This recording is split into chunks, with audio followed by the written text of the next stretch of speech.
I will go ahead and call to order our April 24th, 2025 City Council meeting for the City of Longview. Thank you to all of you that are here joining us in person. We are so glad to have you. First, we will have our invocation and pledge of allegiance. We have tonight with us Dr. Valerie Ibeji. So close. President of the Zonta Club of Longview, who will lead our prayer and pledge. Zonta International is a leading global organization of individuals working together to build a better world for women and girls. Please rise. Please join me in prayer. Heavenly Father, we thank you for the opportunity to gather here today. We welcome you and your presence into this meeting, this city, and each of our hearts. We lift up our community and national leaders, praying that you grant them wisdom and discernment to make decisions that serve the good of all of your people. Help us to reflect on the values of your Son, Jesus Christ, in all that we think, say, and do. May our decisions be marked by compassion, humility, and grace. Grant us the strength to serve boldly and joyfully, using the gifts that you have given us to care for the hungry, the poor, the sick, the marginalized, and the children among us. We recognize that you alone are the source of our strength, and we commit our service to your glory. In Jesus' name we pray. Amen. Amen. If you'll please join me in the pledge. I pledge allegiance to the flag of the United States of America and to the republic for which it stands, one nation, under God, indivisible, with liberty and justice for all. Thank you. Next on our agenda is a presentation of a proclamation recognizing April 24th as Child Abuse Prevention Day. If everyone that needs to come up will come up, I have Roxanne Stevenson, the CEO of the Martin House Child Advocacy Center, and maybe some others. Woo-hoo.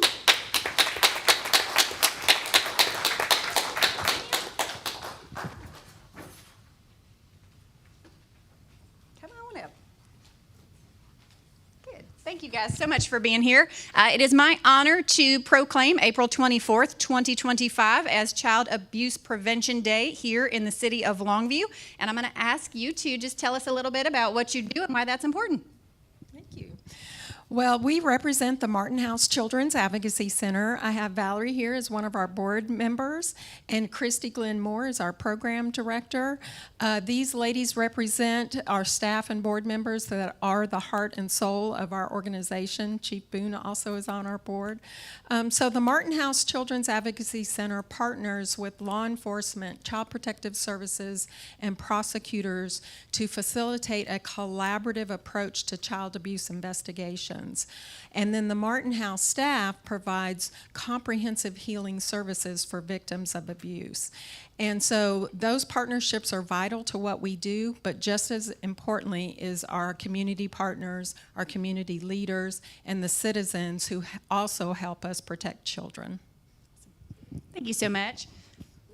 Now, therefore, I, as mayor, proclaim today, April 24th, 2025, as Child Abuse Prevention Day here in the city of Longview. Congratulations.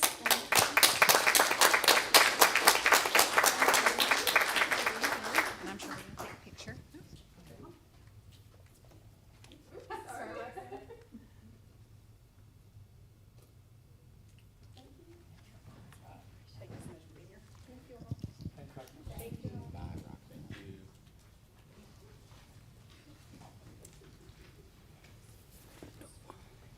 Thank you guys for being here. Next on our agenda is a presentation regarding one of our GLOW, Greater Longview Optimal Wellness Community Partners, Community Health Corps, and I will kick that to John Newstead for our presentation. Thank you, Mayor.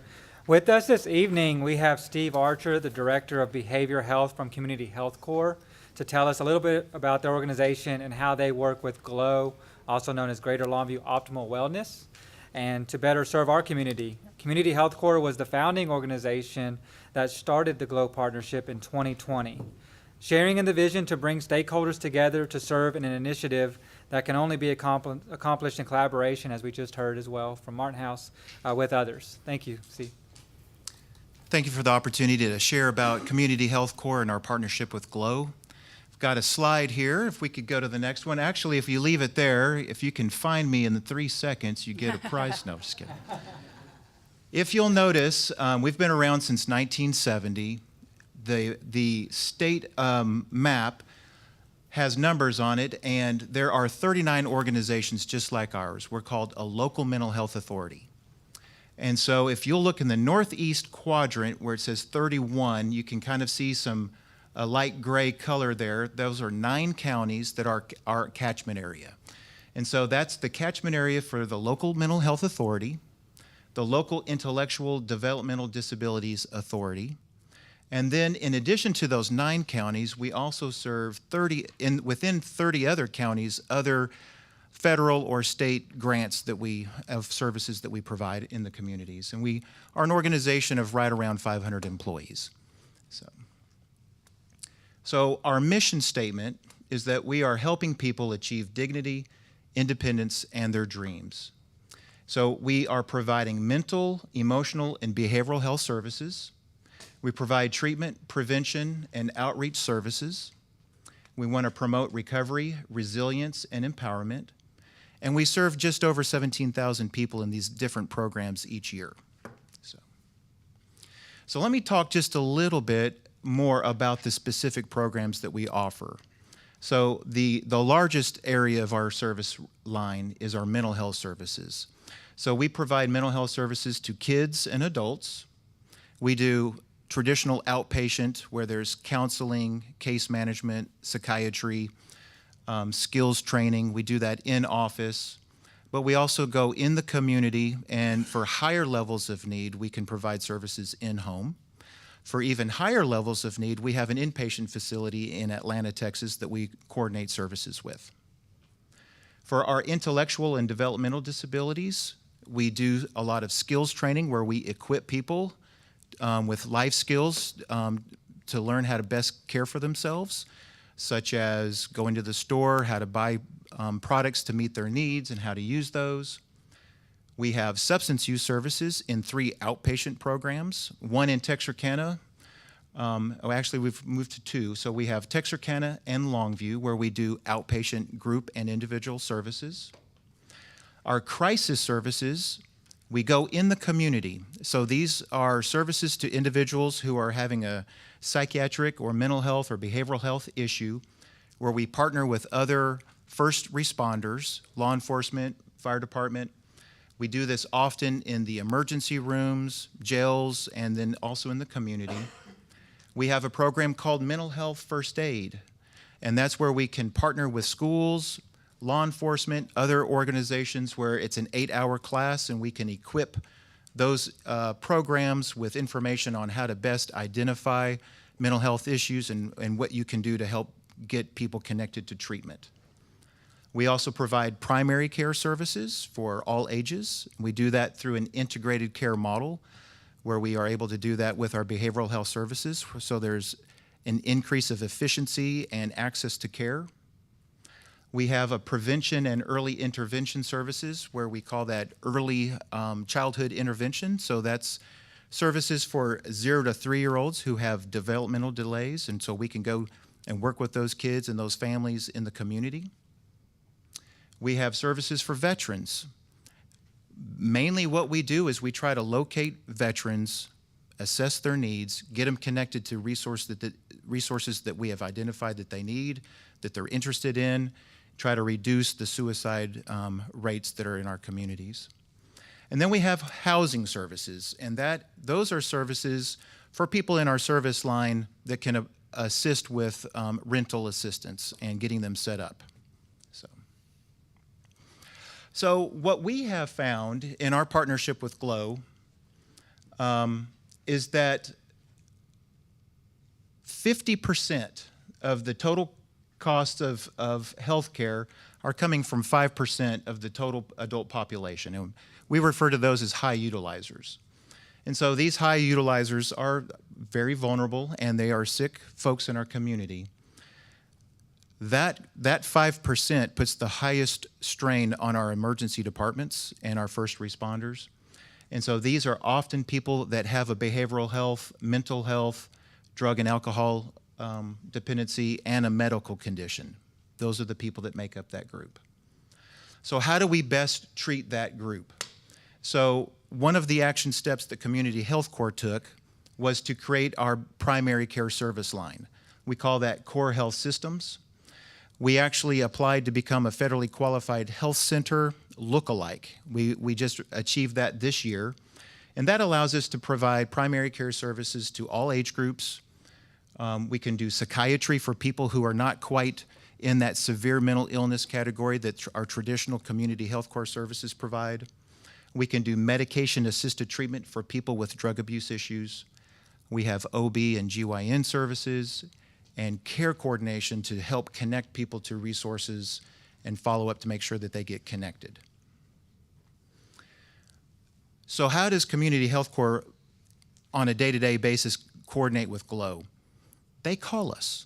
They call us often. And there's the phone, and then there's also the Pulsera app that you may have heard of before that works very effectively.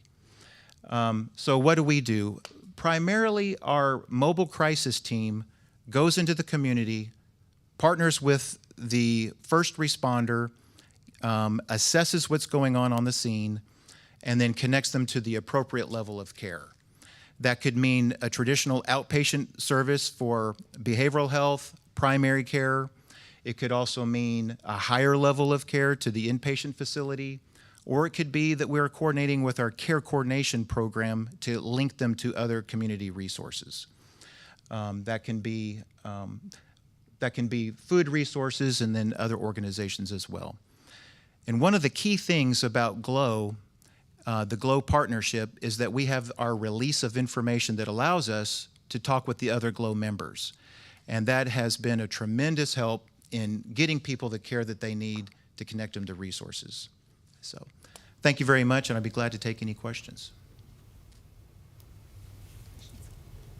Any questions? No, I'm just grateful for y'all's work. Yeah, thank you you. so much for being here with us. We Sure. appreciate you. Thank you.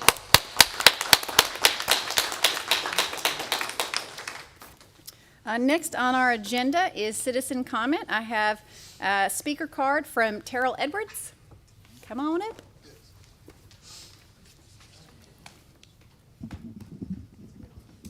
Good afternoon. Terrell Edwards, 4117 Wesley Street. Often we come up here and people say, oh, you're going to say something bad, she's going to say something bad, what they're going to be arguing about, fussing about. But I'm not here to fuss. I do know how to fuss, though. I'm talking to the city council, men and women, and to the citizens, church members, and like that. When you make your decisions, always remember our young people. People say they're the future. They're the present. Then the future. Remember our young people. Make sure you do things to enlighten and educate and entertain them also, so they can be better people. It's a proud day for me. I'm amazed by today. I got my hoodie on from high school. Some of you won't pick it up, but I'm going to tell you about it. And I got 3 minutes, right? Yeah, okay. Columbia High School, West Columbia, Texas, on the other side of Houston. You know about Pearland, Brazoria County. That's the Houston side. I'm on the beach side, which is 40 more miles, close to the beach. People told me, as a young person, I would never be anything. I'm retired, doing pretty good, thank God. But my life is a parallel of, it's not where you start, it's where you finish. And I'm proud because one of my home guys, one of my people who lived across town from me, his folks, his aunts and mother lived across town from me, is going to be the #1 pick in the NFL draft tonight, probably. He may be #2. From West Columbia, Texas, a little town on the other side of Pearland, 3,500 people that used to have all. And I'm proud of that.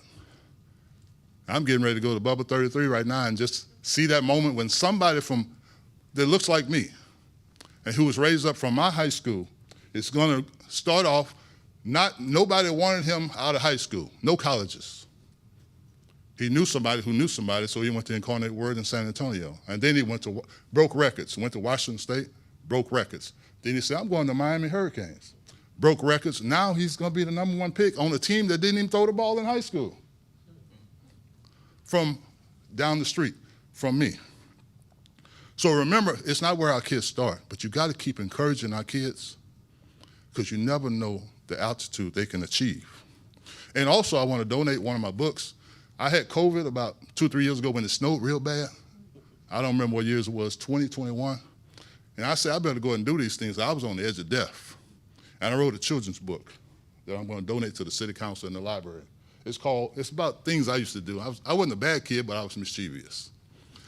It talked about the things I would do every week, going to the movie, see Frankenstein and stuff like that. Batman on Mondays, wrestling on Saturdays. Oh, and that's it. So I'm donating the book. It's been autographed.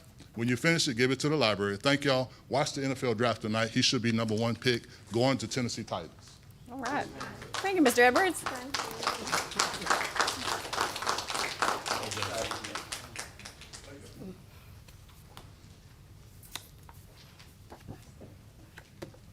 Thank you. Next speaker card is Lane Clark.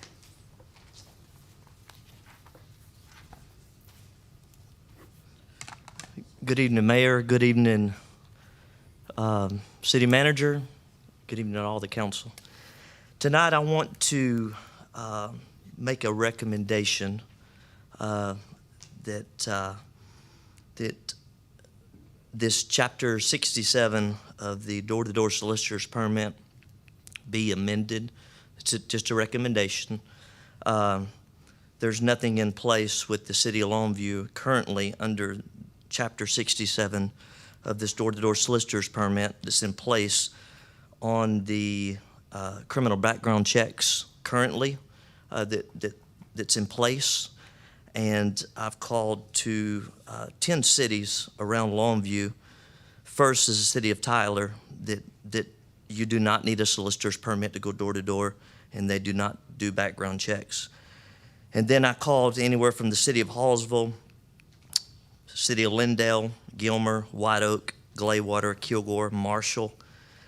And the most that these criminal background checks go back is 10 years. And I would recommend, not just for myself, but for anyone in the community, because this will help the entire community, that this permit, that this ordinance be amended, and that y'all would consider amending this ordinance, because there's a lot of folks, a lot of constituents, a lot of folks in the community that maybe they have a past. And, you know,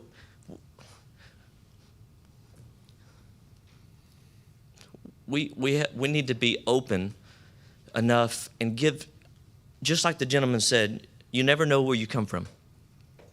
And just because someone has something in their past doesn't put them in the place that they are today. You know, people make mistakes in life. And I think that everyone needs a chance at life. Everyone needs a second chance. Everyone needs a third chance, you know? And I don't think the way that it is now in the current ordinance, it limits a lot of folks that have something in their past, in their background. And I believe that if we amend this, because I believe that it's fair to amend it, because currently there's nothing in place on background checks. You know, we can go back as far as we want to go. But I believe there needs to be something in place with a statute of limitations in place. And my recommendation is that and it's totally up to y'all, council. It's my recommendation that 10 years will be great. Thank y'all. Have a good evening. Thank you, Mr. Clark. Okay. Thank you. Those are all the speaker cards that I have tonight. We do not, as the chamber knows, we do not respond or engage with citizen comments, but just for the sake of clarification, I did want to provide a little bit of background on what Mr. Clark was just speaking about. About a month ago, Chief Boone brought to council and we adopted the addition of a background check to any individual that was receiving a permit to go door to door.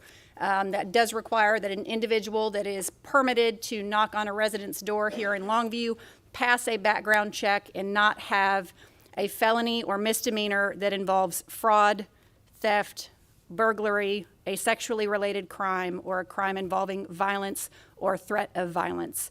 And I just wanted to clarify what those distinctions were. Mr. Clark is correct. There is no statute of limitations on that.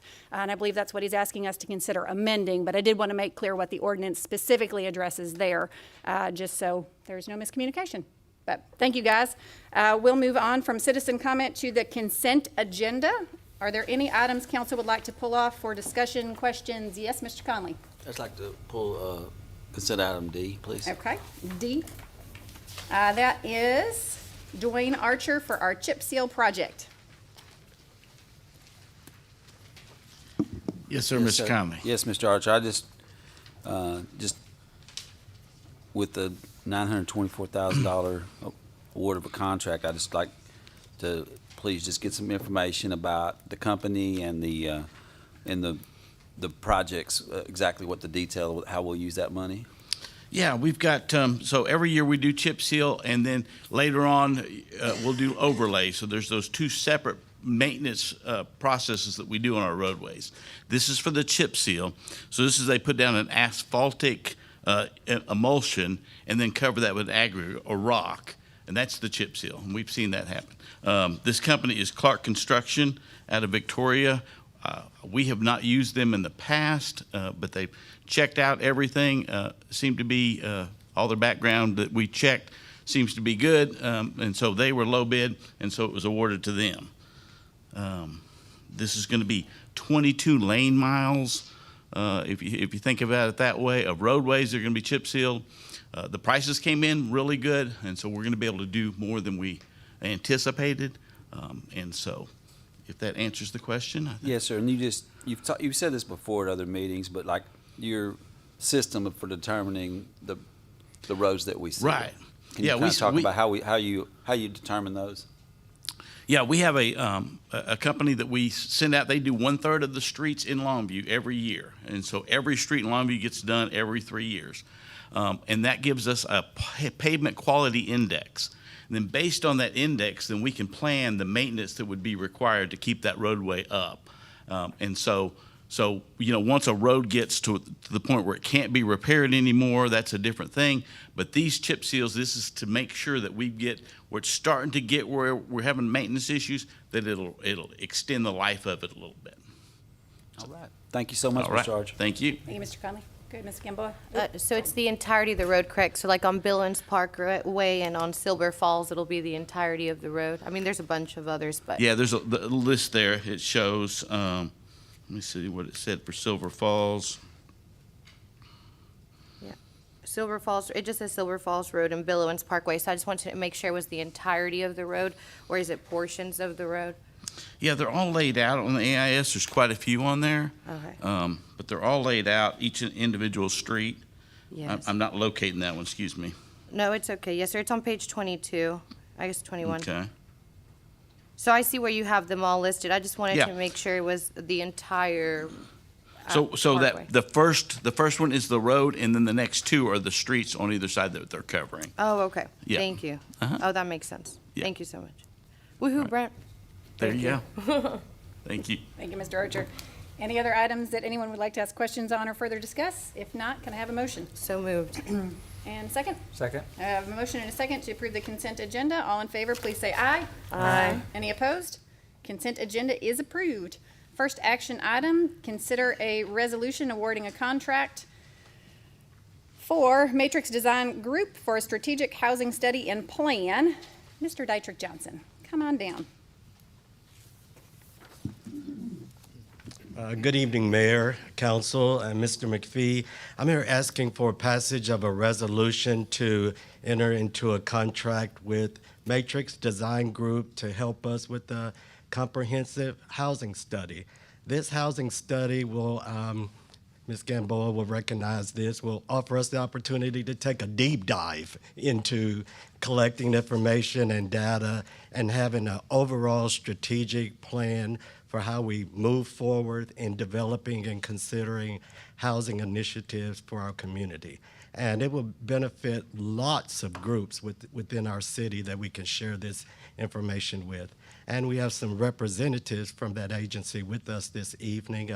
We have a PhD in state and local government, and we also have a professional engineer here that will be leading and helping us with this project. And they'll share a little bit more about with you about what they will be doing, okay? Who wants to? All right, thank you, and good evening to you, Council and Mayor. Pleasure to be here.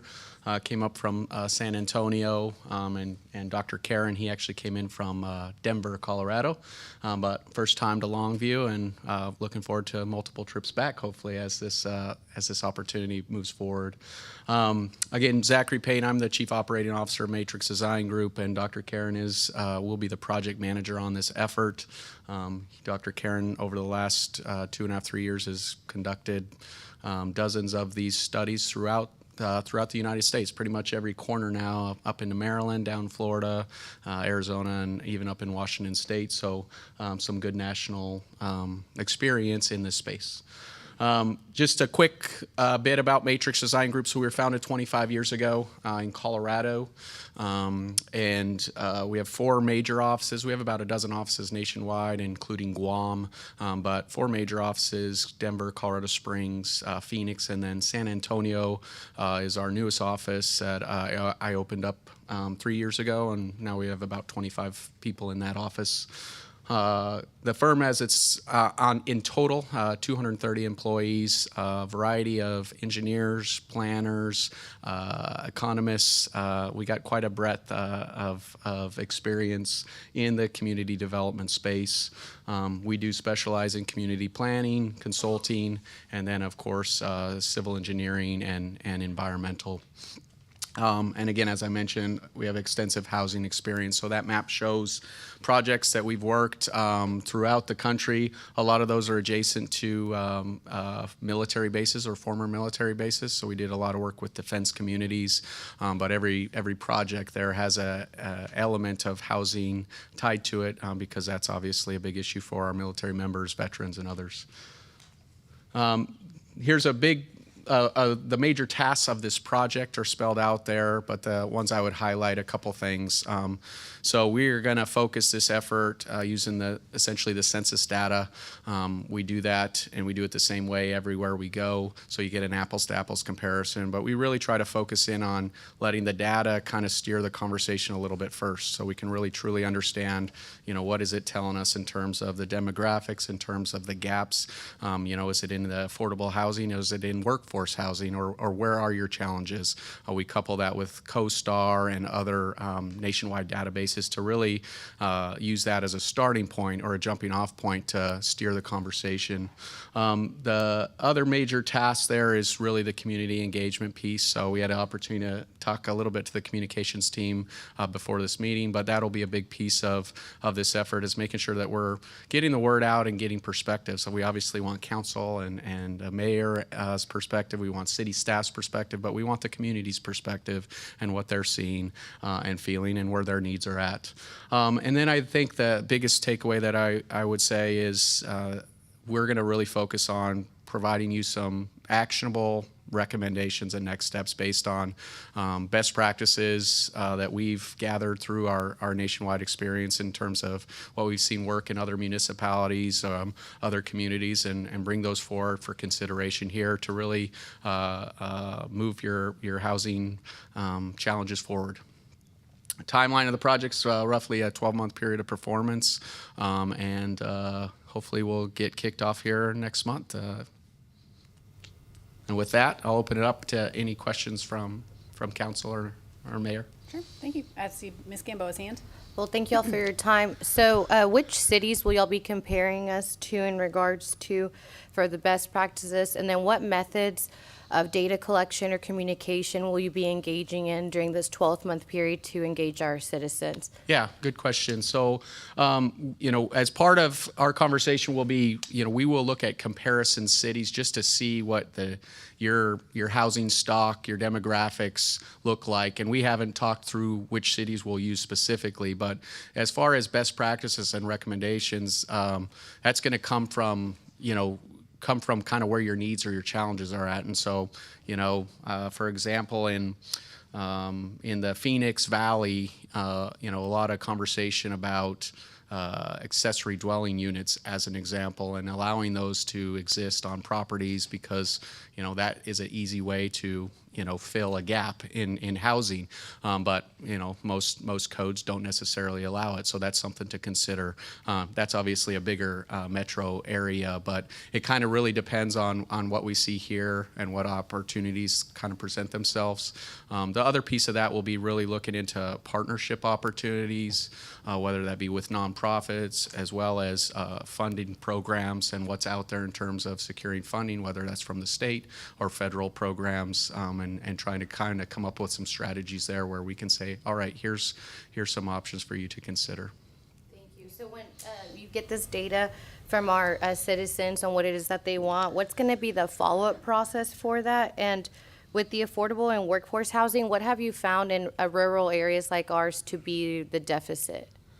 Yeah, good question too, and I didn't answer that last part. From a community engagement perspective, we're certainly going to multiple different methods. We're going to obviously host some open house type events where we can get folks in there. We're going to leverage, social media and other websites and other ways to get the word out to take a survey and participate in a survey to gather kind of some of that information. So we'll try to every channel of communication to make sure we get as broad a input as we can into the process.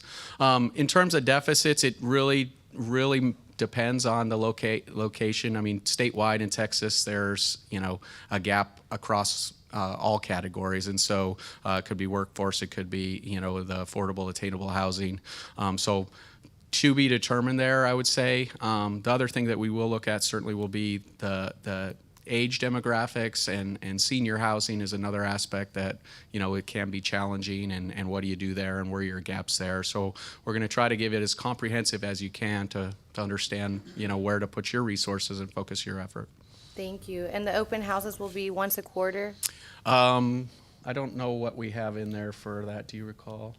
So in the proposal, I think we have a couple open houses.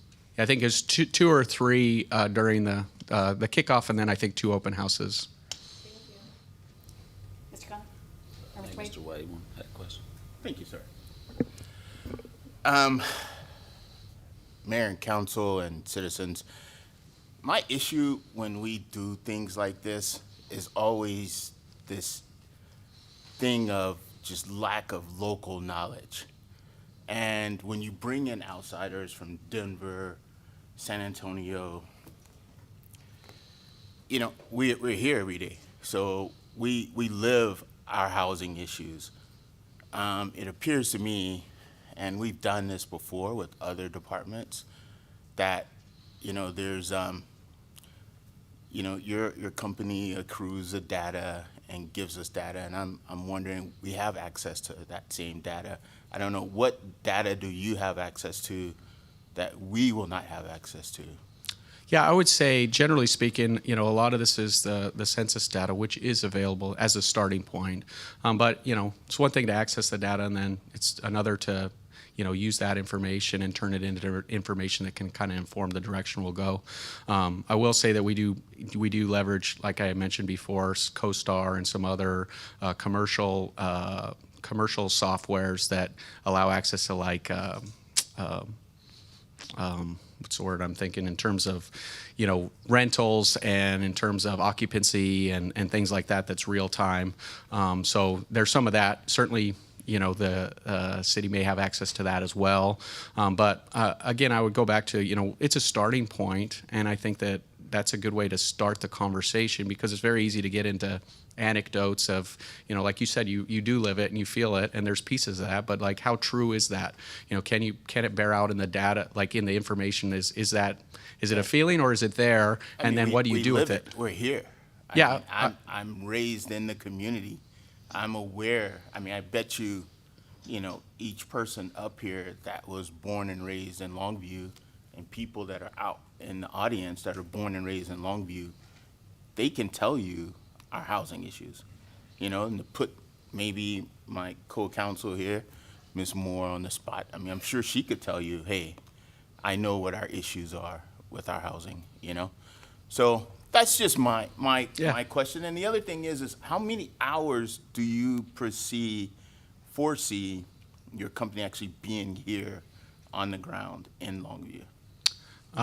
Good question. I think I would imagine each visit out here would be 2 to 3 days of kind of going around town and getting a feel and holding the workshop and getting an understanding of what people are feeling. Would you speak to the benefit of having the housing study? I think that's kind of what we're hitting at there, and maybe an example of how another area used a housing study to get additional grants or federal funding, or what's the benefit that our community would get from having that study? Yeah, certainly. There is a benefit to that, and a lot of the work we've done in Colorado as an example. There's, they require in their statute currently, and it's a new change that they made. They require every community to have that housing study in place, and then based on that, it is a precursor to other state funding. Texas isn't there yet, but the opportunities, that's a starting point, and that's again why we like to use the census data, because it is an apples to apples comparison across every community, and we have access to that information down to the zip code level, so you really understand what it's telling you. But ultimately, it drives recommendations, and having that as a backup will help with follow-on grant opportunities. It also helps you, I think, from my perspective, would be, as a non-resident of Longview, we're going to come in and provide a third-party perspective. And so sometimes when you have like a home builder association or economic development organization that's like looking at this, there's a little bit of a potential bent to it, right? Like in terms of the way they want that message to come out, because there's maybe some ulterior motives. Like our job here is to come in and come forward with recommendations that we've seen work in other locations and bring them to you for consideration. And so, while we don't live the challenges, that's our job, is to help provide some potential solutions for you to consider to those challenges. Thank you. Are you going to Ms. Reed? Yeah, that's right. Mr. Conley? So mine's just a follow-up really to Mr. Wade and the Mayor Shahar. Is just with the measure of this, there's surveys, data, accountability. How would we know your service at the end of the research? How will we know that it's been beneficial for us? What accountability would we have for that? Well, I think our main deliverable out of this is the actual study, which will be a report and attached to that an action plan. And I think that from my perspective, that's where the value will come. And we're going to lay out some strategies and some recommendations with specific action steps that the council can take to move these initiatives forward. And that's where you'll find the value is, hey, does this make sense, and can we move it forward? I think that's where you're going to find it. And you guys have experience with other cities our size. What would be an example of like an action plan, a strategic action plan that could help a city our size? Yeah, so I mentioned the one, and it's probably not local here, but accessory dwelling units was one that came up and has come up a couple times. There's things like that in your development or zoning code that limit, and another example would have been like a duplex or something along those lines where you're only authorized one vehicle to park there. Well, that causes challenges because, you have homes with both parents or both individuals working, and little things like that that could be as simple as kind of modifying some code, or even getting into, for example, if you have new developers coming to town, and what is the mix? Is there any requirement for those developers to keep a portion of that housing stock that they're building at a certain income level, and looking at things like that that could be implemented in a community. Well, thank you. I'm looking forward to the open house and seeing the progress. Yeah, thank you, Mr. Conley. Go ahead, Mr. Gibson. Have we done this type of study before? This first?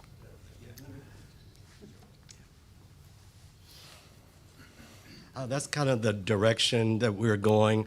This is more looking forward, looking ahead, because I'm looking at the data in terms of the future for funding at certain levels of government. So I'm trying to trend and get ahead of what's probably going to happen. And eventually, we're going to have to do this study to be eligible for even writing certain grants at the federal level. So we probably need to start addressing that right now, and it's going to take a group of professionals who kind of do this on a day-to-day basis.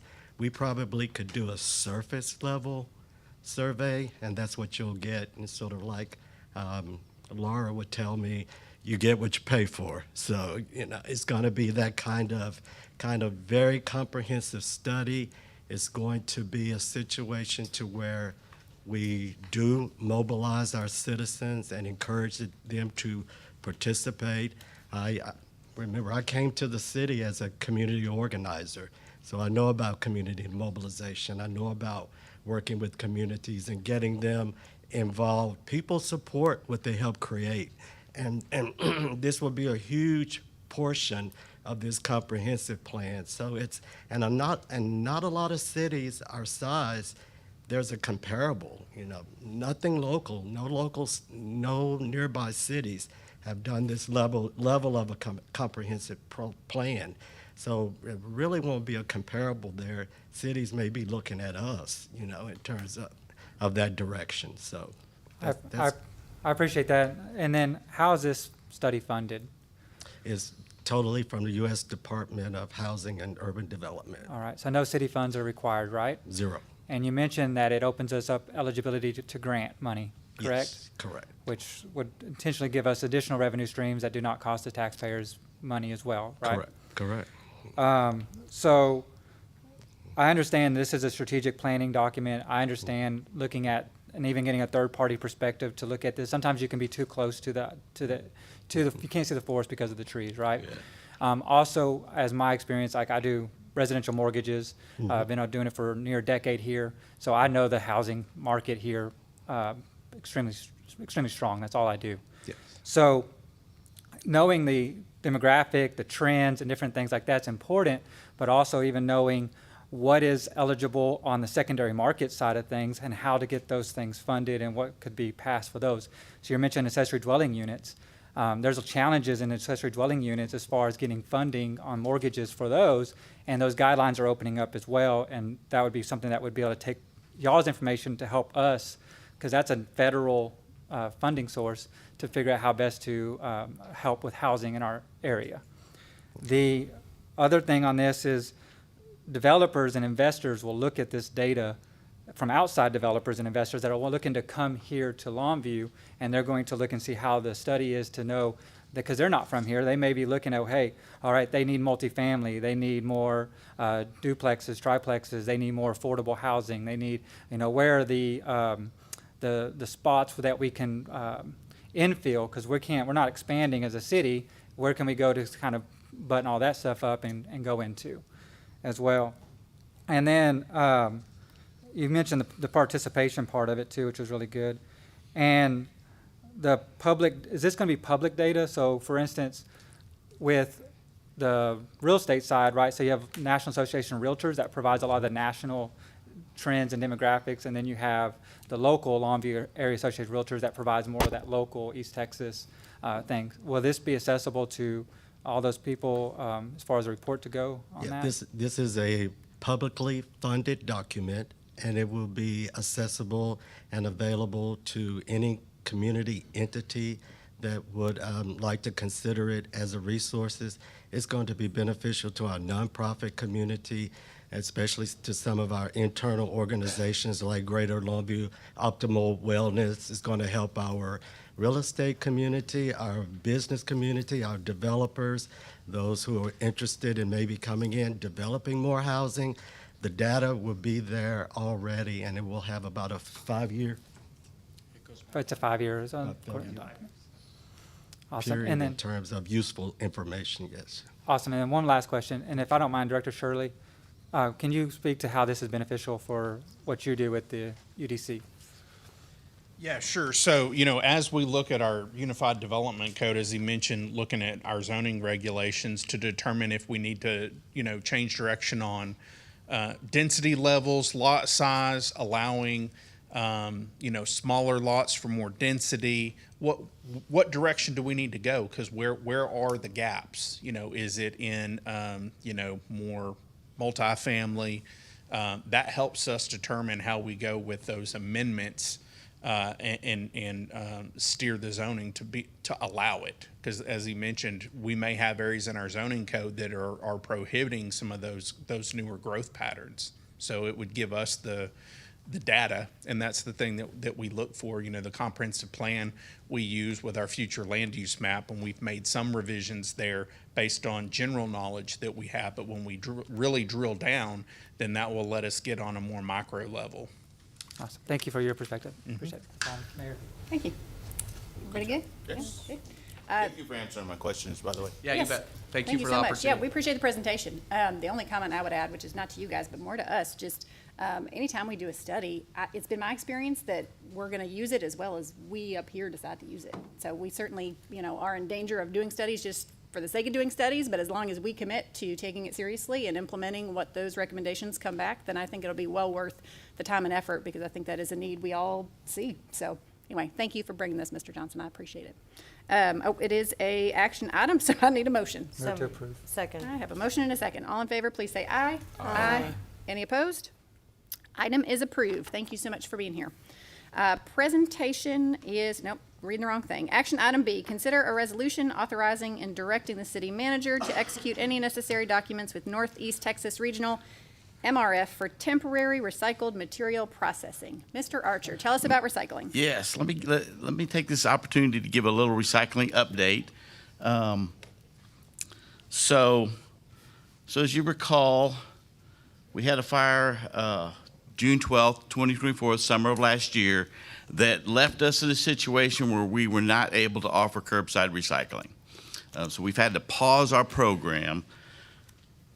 Rivers, I want to give you a quick update on Rivers. So at this point, no building has started. There's no construction out there, but their intent is to rebuild, and their intent is to have that done by somewhere in the fall. So that's the update as far as Rivers goes. NETEX is a new recycling center that has opened up in Kilgore. They are in the process of getting their equipment, getting it all laid out, testing sorting lines, doing that kind of stuff. And so we've been in contact with them to discuss the opportunities there. So the resolution before you tonight is to authorize a temporary contract with what we call NETEC. That's the term for Northeast Texas Regional MRF. Which is a material recovery facility, is what MRF stands for. I use it all the time and forget to tell people, but the temporary contract will take us until, we're working out the exact date, how we want to do that, but it'll take us till Rivers reopens. Then that gives us the perfect opportunity to come back with a competitive process to actually find, okay, let's pick we'll have 2 MRFs here in the area. Which one's the right MRF for the city of Longview? So that'll be a great opportunity for us. NETEX is offering that service at the same price we were paying Rivers before the fire. So we'll be paying them $75 a ton and taking it there. As we get closer to them opening up, and now we don't have a good date from them yet, but they're close. We got a call saying, hey, we're going to be needing to get some materials out here to test, and then they didn't need it at the time. So we haven't So they haven't got to that point yet, but they're very close.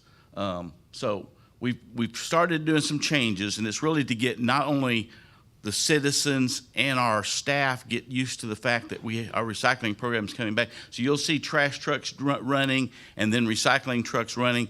Recycling has not begun yet, but we want to make sure that our drivers understand the routes and they're getting used to those again, as well as citizens saying, hey, they're obviously getting close. We're seeing the recycling trucks out. There'll be more information once we get a good date. There'll be more information that we put out to make sure the citizens get that. One thing that I will bring up since I had this opportunity is, some of our customers have been fantastic. They said, oh, I'm just going to sort it the whole time, and they have. Others have not, and have used that for trash. It's time to think about that again and say, hey, let's get the recycling in the recycling and the landfill in the landfill cart, because it'll happen soon. And when it happens, it'll be fairly quick. We'll try to get everybody out, say here's the date we're starting, but it'll be quick. And so it'd be better if everybody's in the habit of getting that recycling stuff out there. And so really with that, I'll answer any questions you may have. Mr. Conlon? So when the temporary contract is up and we have the other Rivers is back, then will it be opened up for a bid process at that point? Yes, we'll go through either an RFP or get bids, one of those two. All right, thank you. Any other questions? Go ahead, Mr. Russo. And they're taking the exact same stuff, so none of the items changed. Yes, same materials. Yeah. Do they take glass? Who's taking the glass? Not glass, no. So it's still not recycling glass? No, Or there's what else take it? bins all over town with the yellow lids. Throw your glass in that, and we have a staff member that goes and picks those up, and there's a roll-off container at the compost site that we get all that put in, or you can always take it to the compost, and it'll get put in there, and then we've got a company that takes that off. Yeah, to so that's recycle not it. impacted, so we still continue to recycle glass. So do Right, that. yes. And Yeah, then- if you put glass into a MRF, it just gets everywhere and creates problems. So most MRFs can't do glass. And then there's enough demand here for 2 recycling centers? I really am proud of the citizens of Longview. That's why the MRF originally got built here, is because of the success of the program. And now we've got 2 coming, and I think that just speaks to the citizens here in the program. Will it support it? I think so. I think we're close enough to Shreveport. We're close enough to some of these other communities to support 2 MRFs. Yeah. And this is off topic a little bit, but y'all are doing the e-waste recycling soon. This weekend, yeah. Is there 26. is there any plans to do that on a more permanent basis, or how does that? Yes, yeah. There are. One of the things is that electronic waste is just waste that you can put in your bin, and so we try to instruct people of getting those to those e-waste events, and if we can get those scheduled more often, there's a cost to them, and so it is a cost. So when you start figuring out the cost per ton, the landfill is cheaper than that, and so many times it becomes expensive to do those programs. But I think it is our intent to do more of those programs, and not only just the e-waste, but even other items as far as having recycling programs for them as well. Well, I'm kind of thinking of like we do glass, like maybe have permanent bins about, or the people can go and There's a big one at the Yeah. mall now. Oh, there is one at the mall. Yeah, Okay, the Yeah. Girl Scouts do. there you go. There you Yeah, go. that's a Gold good answer. project. Awesome, appreciate it, Dwayne. Thank you. Anything Go ahead, else? Mr. Wade. Yeah, I just want to acknowledge Mr. Archer. I know this whole recycling thing has been pretty brutal. What has it been, almost a year now? Almost a year, yes, Over sir. a year. Yeah. And, that was a lot to navigate, what direction we go with the 2 companies. And so I'd just like to acknowledge your staff and yourself for a job well done with Yeah, navigating great through staff. this. Yeah, Absolutely. thank you. Absolutely. So the message is, start using your recycling bin as you Yes. should immediately. Get used to it. Yes, please. Yes, and then, correct me if I say this wrong, we pay more to send a truck to the recycling facility than we do to the landfill. Yes. And so at the end of last year, we squared up with our consumers on any savings. It was not a large amount, but we gave them back whatever we saved by sending things to the landfill. And we will again do that at the end of this year after we know what that looks like, correct? Exactly. We sure will. Yes. And real quick, I'm sorry, since y'all brought out to my attention about the e-waste recycling at the mall, I've seen it before. Not e-waste, I'm sorry, glass. That's glass? That's glass, Glass. not e-waste, I'm sorry. Okay, what's the Yeah. difference between the glass recycling at the mall compared to going and putting it into the receptacles that we have around? That's the same place. It's the same Those place. those are our carts with the yellow lids. The Girl Scouts put together a program It and was got where those where installed. we have Okay. community partners help us meet that gap, and so Abby Short a couple years ago brought it to me, and then we gave it to Dwayne. He took off the ground running with them, and the Girl Scouts, they got a gold award which was the first gold award here in like over a decade for the Girl Scouts through solving a community issue, which was that recycling. So, Yeah, it's fantastic. yeah, but it was glass. I learned something, thank you. Okay, I think we need a motion. So moved. I have a motion Second. and a second. All in favor, please say aye. Aye. Any opposed? Temporary recycling is approved. Thank you, Mr. Archer. We are on to community interest items. We do need to excuse Mr. Pirtle, if I can have a motion for that. I have a motion and a second. All in favor, please say aye. Aye. Any opposed? We will excuse Mr. Pirtle. Sorry that he's not here tonight. Mr. Conley, go for it.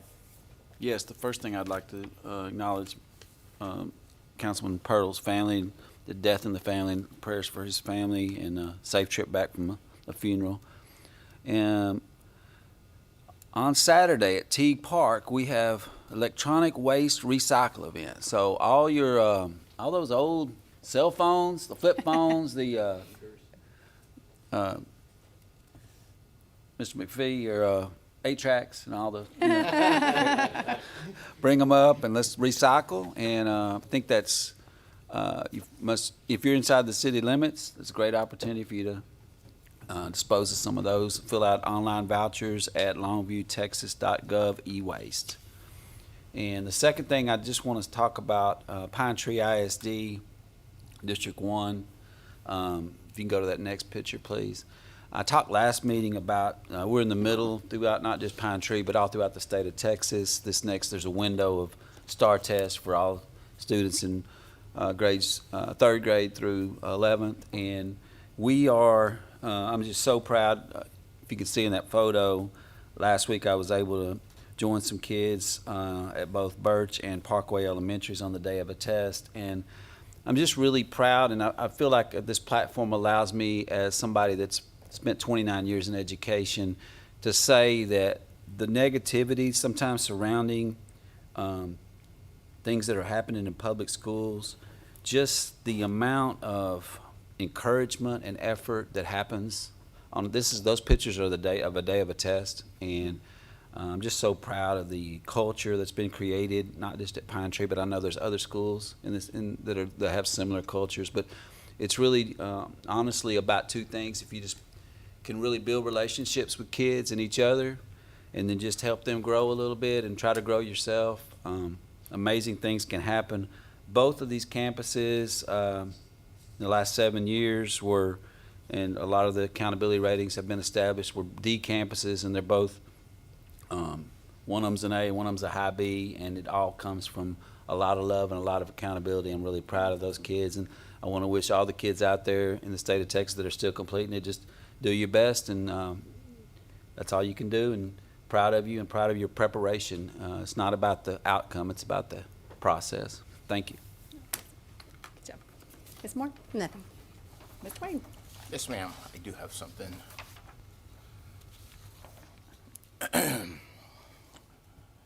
This past New Year's Eve, we kicked off an initiative to warn residents about the dangers of celebratory gunfire. With Cinco de Mayo and July 4th coming up, we're launching a new set of videos with real stories from Longview residents highlighting the impact of this illegal activity.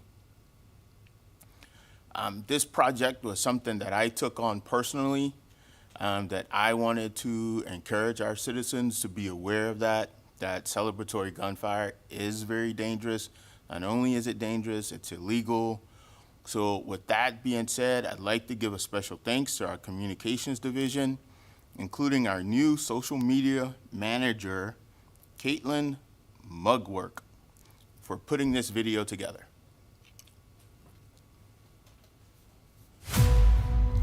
I moved to the city on December 30th. On New Year's Eve, gunshots surrounded me. A month later, I woke up to water pouring onto my face. The roofer pulled an AK round out of my roof that someone had fired off and fell and burrowed into my roof. I have a flat roof, and this was a clear warning that it is not safe to use it to view fireworks. I was out several $100s that I did not have for the repair. Fantastic first impression.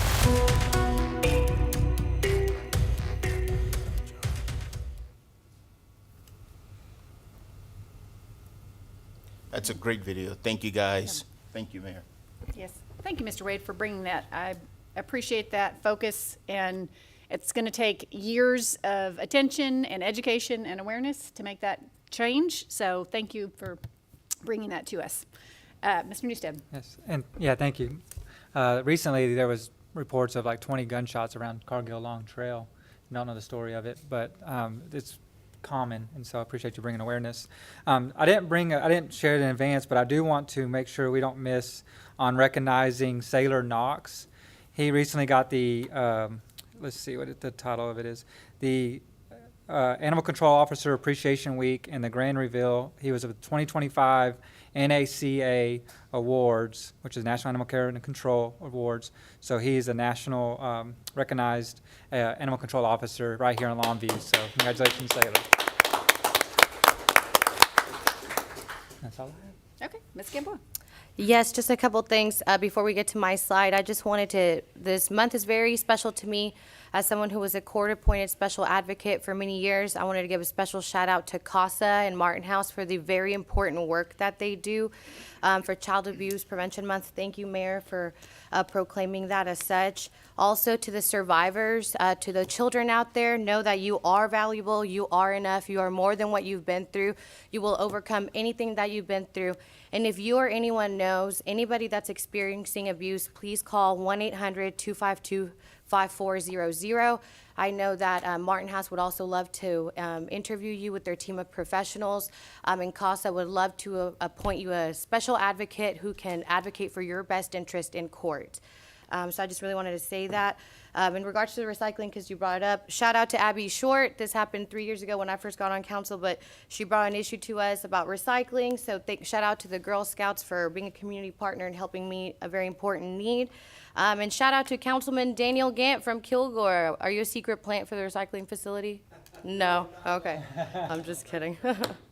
And we can go to my slide now. So Cinco de Mayo is coming up. So May 4th, at one of our public-private partnerships, the Arboretum, come on out and enjoy some folkloric dancers, some kids entertainment, and come and just enjoy being part of the community and celebrating beautiful partnerships and the diversity that makes our community so beautiful. Thank you. I have a couple of items tonight. First, an update on our utility billing services. As you are probably aware, in March of this year, we moved to a new system, and that includes your water, sewer, and sanitation. I want to thank our utility billing workers. Moving 30,000 customers from one system to another is no small endeavor, and you have done that with a lot of love, and we appreciate the patience of our residents as we go through that. Richard let me borrow his water bill because I got mine this week. If you've received yours in the mail, it is very easy with your account number and customer number, which I'm showing everybody for Richard, sorry, to get online and register your account. If you were already paying automatically, that transitions, but it was very, very simple with the bill that I received in the mail this week to get online and register for the new system. So please do that. That will be very efficient, and we are grateful for that upgrade and for all the workers that are making that happen. Second announcement, Longview in the View. This is a brand new program we're very excited about. It is a 10-week session that is designed to offer residents of Longview a closer look at the city of Longview. This will be starting in June through October, the first and third Tuesdays of the month. And there is an application process. You can apply now online, longviewtexas.gov/inview. This is an opportunity, if you are involved in the community, to come get to know the city and its processes more closely. So you'll hear from department heads, city council members, others that can help you learn and just get a little bit deeper into the city and how it works and things that you could help improve and give back in our city. So we're very excited about that. Thank you to Richard for creating that program for us. The municipal court has temporarily relocated during a planned renovation of the annex building. The court offices are temporarily located inside the Roy Stone Training Center, which is right next door to the existing court offices, but court hearings will be temporarily relocated into the public library, which is on the other side of City Hall. You can see that map right there. Thank you so much. So please look for those things in those locations. And last, We currently have a city election happening. Early voting is ongoing through the end of this week and will be Monday and Tuesday of next week. Voting locations are both here at City Hall and Spring Hill Junior High Gym. This is for District 5 residents only, with Election Day of May 3rd. And on Election Day, you can only vote at Spring Hill Senior High Gym, not here at City Hall. So please get out and vote if you are a resident of District 5. I believe that is it for tonight. Our meeting is adjourned.